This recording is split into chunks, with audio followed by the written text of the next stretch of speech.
Salut tout le monde, dans cette vidéo je vais vous montrer une visseuse que j'ai commandée sur Wish. C'est la Makita DHP 481 que j'ai eu pour seulement 41 €. A tout de suite.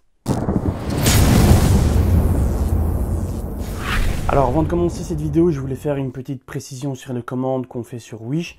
Et surtout pour tout ce qui est commande d'outillage. Il faut savoir que quand vous commandez une machine sur Wish, on va vous demander la qualité que vous souhaitez recevoir pour cette machine. En fonction de la qualité que vous allez choisir, forcément le prix va varier. Et la plupart des vidéos qu'on voit sur YouTube, ce sont des machines à très bas prix et qui forcément sont de moindre qualité. Il faut savoir que pour la totalité des machines que je commande sur Wish, du moins tout ce qui est copie Makita, je commande la version la plus évoluée à chaque fois. Le but étant simplement d'avoir une machine de la meilleure qualité possible pour vous en faire justement une vidéo. Ceci étant dit, on va passer maintenant à la présentation de la Makita, donc c'est une visseuse, la DHP 480 comme je l'ai dit tout à l'heure. Alors la version que j'ai pris, c'est la version la plus évoluée, j'ai payé 41 au lieu d'une vingtaine d'euros je pense. Et je vous avoue que j'étais assez étonné lors de la réception de cette machine parce qu'elle faisait quand même un certain poids. Alors je ne l'ai pas encore essayé, mais on va voir ça ensemble tout de suite. Alors voici la machine en question.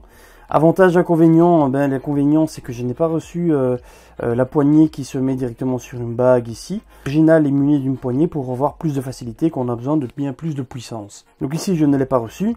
Alors ce qui m'a plu sur cette machine, c'est le mandrin. Le mandrin qui est en métal dans sa globalité. Et alors ce qui est bien aussi, c'est la qualité de cette machine dans sa globalité. On voit qu'on n'est pas sur une machine vraiment à 41 €. Si on voudrait avoir la même chose dans un magasin de bricolage actuellement, on irait payer au moins 120 €.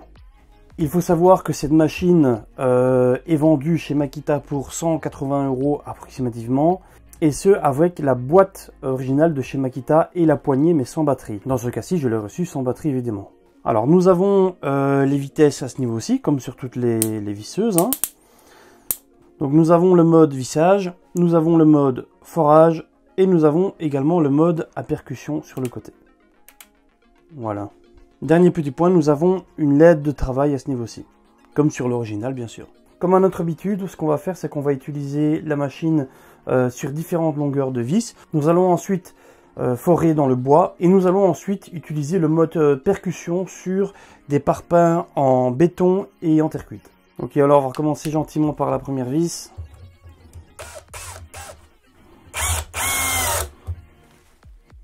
Elle était facile. Deuxième vis.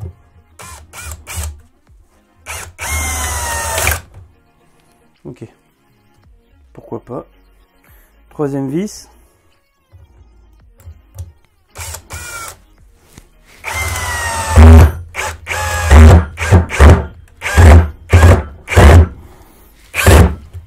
Là, ça pose un petit souci. Ok, on va essayer la vis de 140 du coup.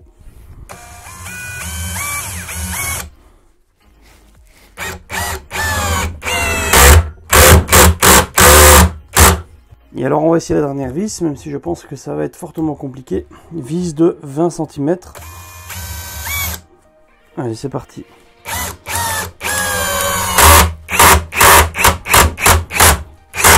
On va maintenant réessayer la même chose, mais on va modifier la vitesse. Je vais le mettre maintenant en vitesse maximum. Donc en vitesse 20 et ici en deuxième vitesse. Ok, alors c'est reparti pour la vis de 100 mm.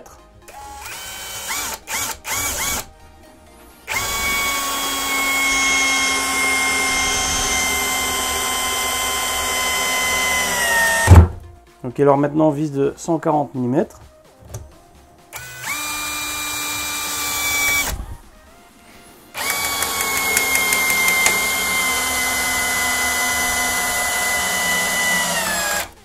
Et maintenant la vis de 20 cm, c'est parti.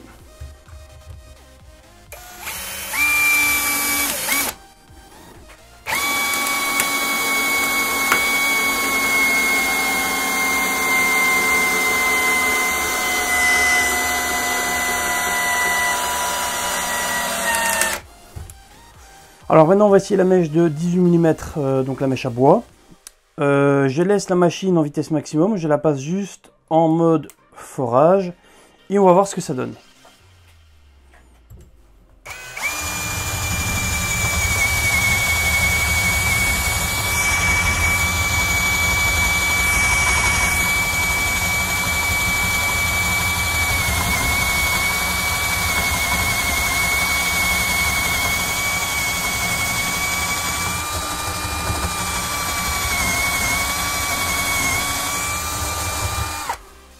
On passe maintenant à la mèche de 26 mm.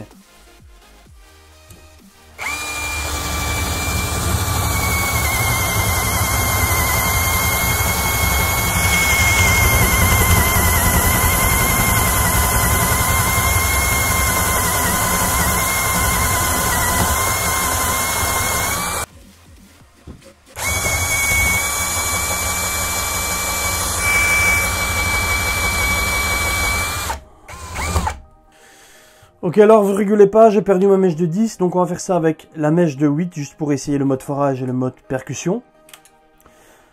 J'ai des autres mèches de 10, mais en SDS, donc ça va pas très bien aller avec la visseuse. Donc c'est parti pour la mèche de 8. On va réutiliser le même parpaing que la dernière fois.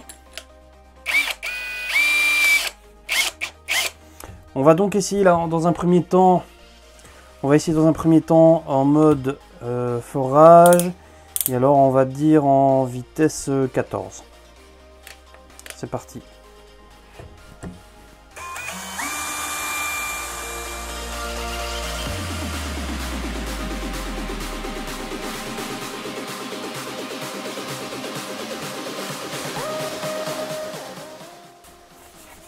Ok, bon ça marche mais c'est un petit peu lent.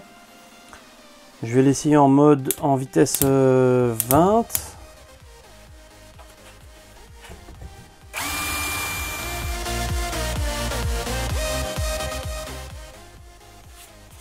On va dire que ça va un peu plus vite, mais c'est toujours un peu lent. Donc ici, je l'ai mis en mode percussion. Et on va voir tout de suite ce que ça donne. Ça va tout de suite aller mieux, je pense.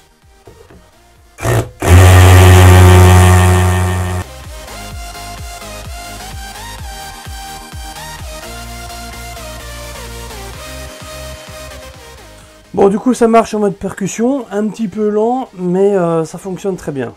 Ok, alors maintenant, bloc béton, donc le parpaing en béton.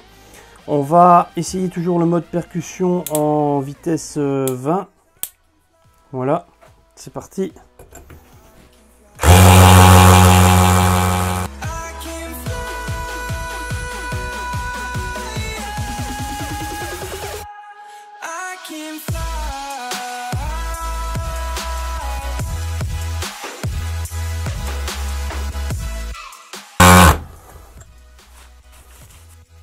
Ok, je laisse tomber. Ok, alors en conclusion, c'est un essai assez mitigé, donc fonctionne extrêmement bien en mode visseuse. Le mode forage laisse un peu à désirer, un peu beaucoup même. Ça fonctionne, mais c'est très lent. J'ai connu largement mieux en mode percussion sur beaucoup de visseuses. Donc si vous cherchez une visseuse uniquement pour le mode vissage, aucun problème. Petit défaut pour cette machine, c'est qu'on n'a pas reçu avec la poignée. Au niveau de la machine, on est sur une base qualitative.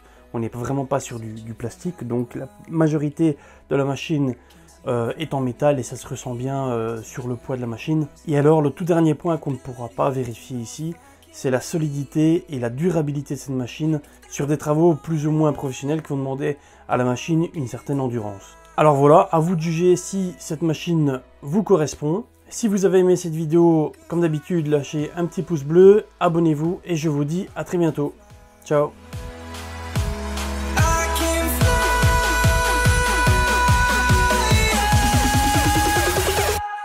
I can fly.